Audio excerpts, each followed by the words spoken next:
Hello दोस्तों, इस video में आपके सामने यूपीएससी, एपीएफसी, ईपीएफओ का जो नोटिफिकेशन है 2025 का वो कब तक आ रहा है इसके बारे में डिस्कस करेंगे। एक अपडेट आ रही है और इसकी जो एग्ज़ाम डेट है वो कब होगी और एग्ज़ाम की स्ट्रेटजी क्या होनी चाहिए जिससे आप इस पेपर को पास कर सकें, कितना आपको टाइम मिलने वाला पेपर के लिए। और अंत में डिस्कस करेंगे यूपीएससी सिविल सर्विस का जो एडमिट कार्ड है 2025 का प्री का वो आउट हो चुका है और मैंने उसका लिंक अपने ग्रुप में डाल दिया। इंक्लूसिव स्टडी सेंटर, वहाँ पे आप जाके इसको देख सकते हैं। एडमिट कार्ड अपना डाउनलोड कर सकते हैं। तो और यहाँ पर अगर किसी को कोई भी क्वेरी है तो बायो में मेरा लिंक है @राजकुमार चौधरी 1। आप मुझसे कोई भी क्वेरी पूछ लेना। तो ये मैंने आपको बता दिया है यूपीएससी सिविल सर्विस प्री के एडमिट कार्ड के बारे में। अब बात करते हैं हम, ये मैंने ग्रुप बनाया है यूपीएससी, एपीएफसी, ईपीएफओ ग्रुप।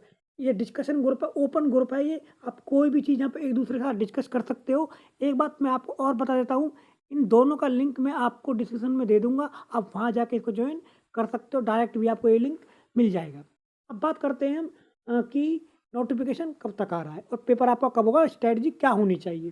देखो, मैंने आपको पिछले वीडियो में एक बात कही थी एडम उसके बारे में, नोटिफिकेशन के बारे में, कि नोटिफिकेशन जो है नॉर्मली हम पिछले 3-4 बार का हम ट्रेंड देखें यूपीएससी का और मिनिस्ट्री का।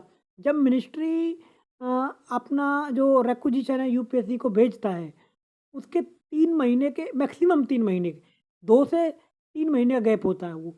2 से 3 महीने के मैक्सिमम गैप के बीच में आपका जो नोटिफिकेशन है वो आउट हो जाता है। और जो है आपका रिक्विजिशन गया है यूपीएससी को और एपीएफसी का, वो गया है मार्च के फर्स्ट वीक में। और 11 मार्च के आसपास का तो हमको आरटीआई मिल ही गई थी। तो वो मैंने अपने इस टेलीग्राम ग्रुप पर डाल रखी है, इंक्लूसिव स्टडी सेंटर पर। वहाँ पे आप जाके उसको चेक कर सकते हो। सारी अपडेट उसके बारे में मैंने बता रखी है कि कितनी वैकेंसी है, किस कैटेगरी में कितनी वैकेंसी है और इस तरीके से चीज़ें हैं। तो वो मैंने सब कुछ इसमें डाल रखा है, अब आप जाके चेक कर सकते हो। वो चीज़ मैंने यहाँ पर भी आपको डाल रखी है। अब बात करते हैं कब तक आपका नोटिफिकेशन देखने को मिलने वाला है। मैंने आपको एक बात कही थी कि आपका जो अगर जो नोटिफिकेशन है थोड़ा-सा लेट हुआ तो मैक्सिमम आपका नोटिफिकेशन आपका जा सकता है जून के फर्स्ट वीक में। क्योंकि जून के फर्स्ट वीक में आपके 3 महीने हो जाएँगे। तो कुल मिला के बात ये है कि जो हमको यूपीएससी से अपडेट मिल रहा है कि अगले 20 दिन के अंदर-अंदर, देखो 99 देखो 100% तो किसी चीज़ की गारंटी नहीं होती है कि यूपीएससी कुछ भी कर सकता है। हो सकता है भारत-पाकिस्तान के बीच में दोबारा से युद्ध छिड़ जाए, कुछ अनकंडीशनल सिचुएशन हमारे सामने आ जाए, तो कुछ भी हो सकता है। लेकिन 99% अगर सब कुछ सही रहा, तो आपका जो नोटिफ़िकेशन है, आपका अगले 20 दिन में आपको देखने को मिल सकता है। तो ये फिलहाल मुझे अपडेट मिल रही है, जो मैंने आपको बता दी है यूपीएससी से दोनों के नोटिफ़िकेशन के बारे में।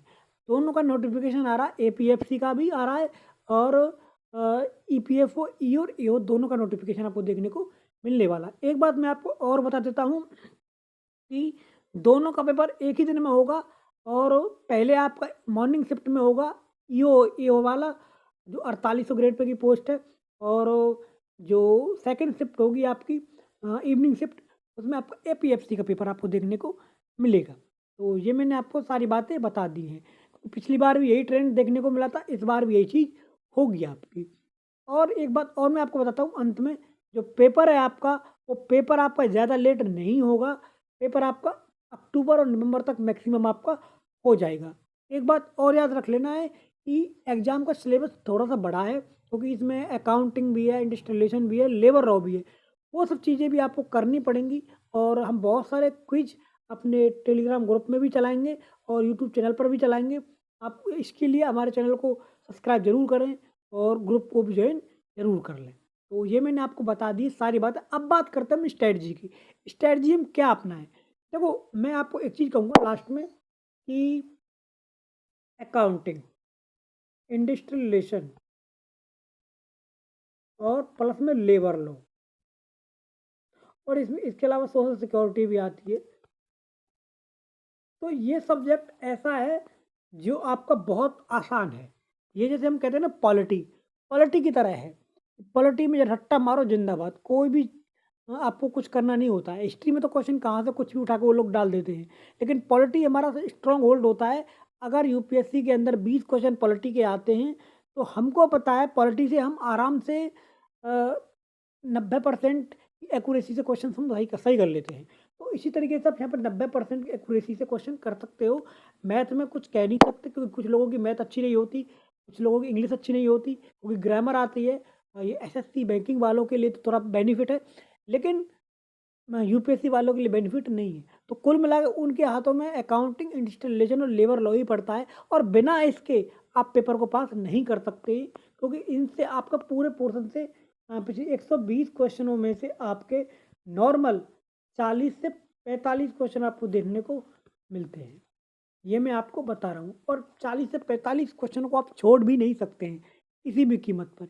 ये आप याद रखना, अगर आपने ये अकाउंटिंग, इंडस्ट्रियलाइजेशन और लेबर लॉ कर लिया ना, तो आप बहुत ज़्यादा आगे हो जाओगे रेंज में, और इसमें ज़्यादा कुछ करना नहीं होता है। अगर आप 70-75 के आसपास कर क्वेश्चन सही कर लेते हो, तो आप की संभावना बहुत ज़्यादा बन जाएगी कि आप सिलेक्शन आपका हो जाए।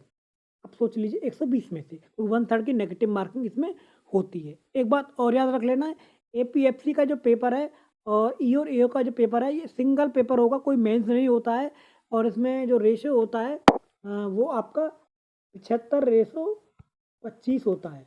यानी कि 75% आपके जो होते हैं वो पेपर के आपके नंबर ऐड होते हैं, और 25% इंटरव्यू के होते हैं। तो ये मैंने आपको बता दिया है, सारी बातें आपको मैंने बता दी। किसी भी प्रकार की कोई भी क्वेरी है तो बायो में मेरा लिंक है, इंक्लूसिव स्टडी सेंटर को प्लीज़ आप ज़रूर ज्वाइन कर लेना। बायो में मेरा लिंक मिल जाएगा @राजकुमार चौधरी 1। कोई भी क्वेरी आप मुझसे पूछ सकते हो। धन्यवाद गाइज, नमस्कार।